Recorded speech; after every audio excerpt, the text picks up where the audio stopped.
إن الحمد لله نحمده ونصلي على رسوله الكريم أما بعد فقد قال الله تبارك وتعالى فأعوذ بالله من الشيطان الرجيم بسم الله الرحمن الرحيم رضي الله عنهم ورضوا عنه ذلك الفوز العظيم وقال رسول الله صلى الله عليه وسلم أبو بكر في الجنة وعمر في الجنة وقال أيضا لو كان بعدي نبيا لكان عمر أو كما قال عليه الصلاة والسلام في উপস্থিতি মাইক ভাঙ্গা মসজিদ আল ইসলামিয়া মাদ্রাসা ফৌজিয়া দাওয়াত ও তাআলা কর্তৃকারী দোকান আজকের এই ইসলামী শিক্ষা সেমিনারের সম্মানিত সভাপতি ও আমার খান যুবসাথীরা আমি সর্বপ্রথম ওই মহান রব্বুল আলামিনের দরবারে শুকরিয়া আদায় করি যিনি আমাদেরকে এই শিক্ষা দেওয়ার জন্য মসজিদ মাদ্রাসা নিয়ে এসেছেন এবং তার সাথে সাথে একটি ইসলামী শিক্ষা সেমিনারে অংশগ্রহণ করার তৌফিক দান করেছেন এই জন্য আমরা দীর্ঘভাবে শুকরিয়া আদায় করি আলহামদুলিল্লাহ এবং লক্ষ্য করি সালাম রসুল বিশ্বনবী মুহাম্মদ রাসূলুল্লাহ সাল্লাল্লাহু আলাইহি ওয়াসাল্লাম বলতে পারি ইতিপূর্বে আপনারা অবগত হয়েছেন যে আমার আলোচ্য বিষয় হচ্ছে উমর রাদিয়াল্লাহু তাআলা আনহু জীবনী আল্লাহ তাআলা যদি তৌফিক দান করেন তাহলে আমি আমার নির্ধারিত আমার ভয়ের নির্ধারিত আমার উপর আরোপ করার চেষ্টা করব ইনশাআল্লাহ উপস্থিতি উমর রাদিয়াল্লাহু তাআলা আনহু মক্কার শিশুকে প্রভাবশালী কোরআন সংসদে জন্মগ্রহণ করেন শিশুকাল থেকে তিনি সাহসী প্রেমে ও কর্মে ছিলেন ভয় বলতে কোনো অধ্যায় ছিল না তার জীবনে খালিদ বিন উমর রাদিয়াল্লাহু তাআলা আনহু ফাইলার সাথে উপস্থিত হতেন রাসূলুল্লাহ সাল্লাল্লাহু আলাইহি ওয়াসাল্লামের দোয়ায় তার বাত বলতেন রাসূলুল্লাহ সাল্লাল্লাহু আলাইহি ওয়াসাল্লাম দোয়া করেছিলেন হে আল্লাহ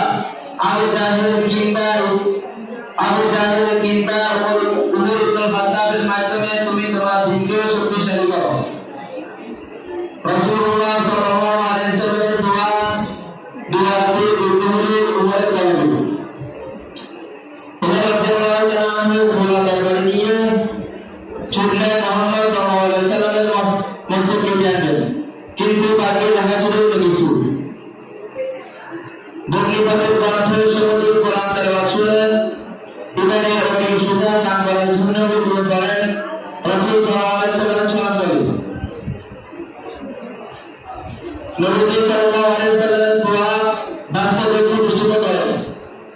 হর পানির মধ্যে বিষয়ের ব্যবধান তৈরি করেন রাসূলের বয়স শোনার মানুষ সুবিধা হন কেউ উপস্থিতি উমর রাদিয়াল্লাহু তাআলা আনহু দেশের মহান উমর রাদিয়াল্লাহু তাআলা আনহুর ইতিহাস বলতে গেলে ধর্মীয় ভুল হয়ে যায় কারণ উমর রাদিয়াল্লাহু তাআলা আনহু দেশের মহান ব্যক্তি যার ব্যাপারে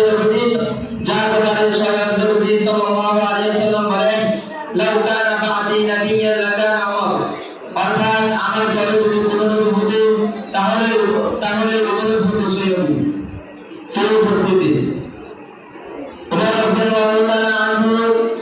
সকল যুদ্ধে রাসূল সাল্লাল্লাহু আলাইহি ওয়াসাল্লামের সাথে কাঁধে কাঁধ মিলিয়ে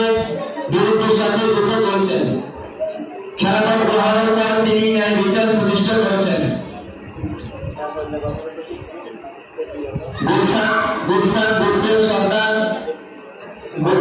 গুলশান যুদ্ধের সর্দার জামালা হজ করার সময় কোনো কারণবশত একজনকে চড় মেরে তার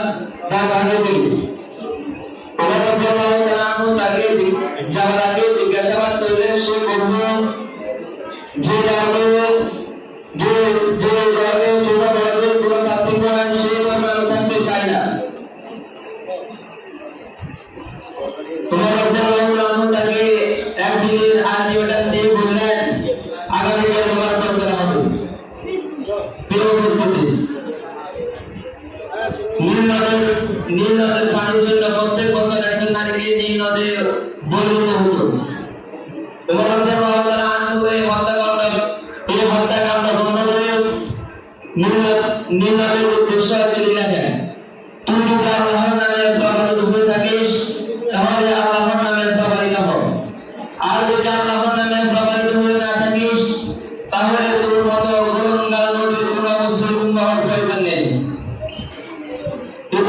নাকি দীর্ঘ প্রতিজ্ঞা করতে হয়নি, নিয়ে তার গর্বে ঘোড়া করতে শুরু করেছে। আগেও তার সব ঘুমাই ঘটনা কেউ প্রস্তুতি মিশর বিরোধা আমর ইবনে আসের ছেলেকে চর মেরে ওমর রাদিয়াল্লাহু তাআলা আনহুর বাপ বেটাকে ডেকে কষ্টের সম্মুখীন করেন এবং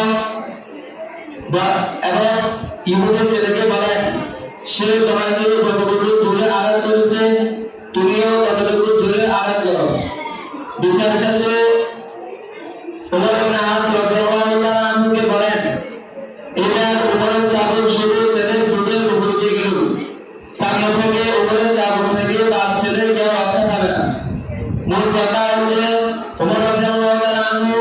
আইনের শাসন কায়েম করেছিলেন। কেউ প্রস্তুতি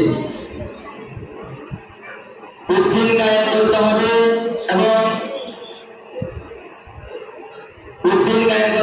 এবং প্রচার করতে হবে ইসলামী খেলাফতের সুনাগুজ। তাহলে সামনে হবে আজকের আলোচনা। নাসরুল মিনাল্লাহি ওয়া রাহমাতুল্লাহি